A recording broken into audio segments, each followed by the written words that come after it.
بسم اللہ الرحمن الرحیم۔ السلام علیکم۔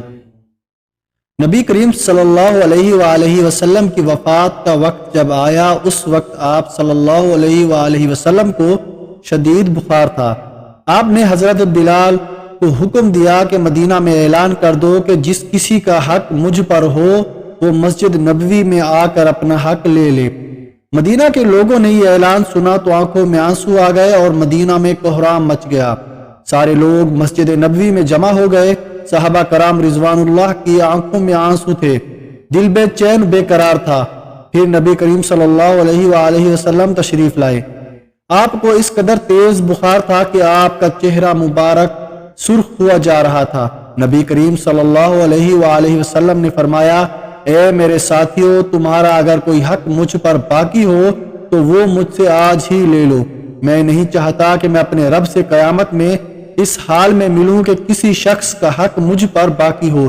یہ سن کر صحابہ کرام رضوان اللہ کا دل تڑپ اٹھا۔ مسجد نبوی میں آنسو کا ایک سیلاب بہہ پڑا۔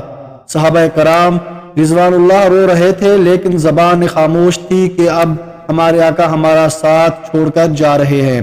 اپنے صحابہ کی یہ حالت دیکھ کر فرمایا کہ اے لوگو، ہر جاندار کو موت کا مزہ چکھنا ہے۔ میں جس مقصد کے تحت اس دنیا میں آیا تھا وہ پورا ہو گیا۔ ہم لوگ کل قیامت میں ملیں گے۔ ایک صحابی کھڑے ہوئے، روایتوں میں ان کا نام عکاشہ آتا ہے۔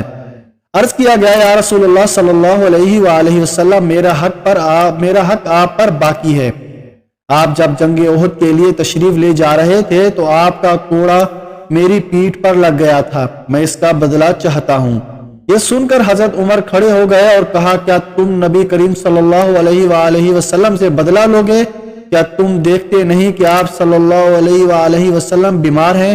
اگر بدلہ لینا ہی ہے تو مجھے کوڑا مار لو، لیکن نبی کریم صلی اللہ علیہ وآلہ وسلم سے بدلہ نہ لو۔ یہ سن کر آپ صلی اللہ علیہ وآلہ وسلم نے فرمایا، اے عمر، اسے بدلہ لینے دو، اس کا حق ہے۔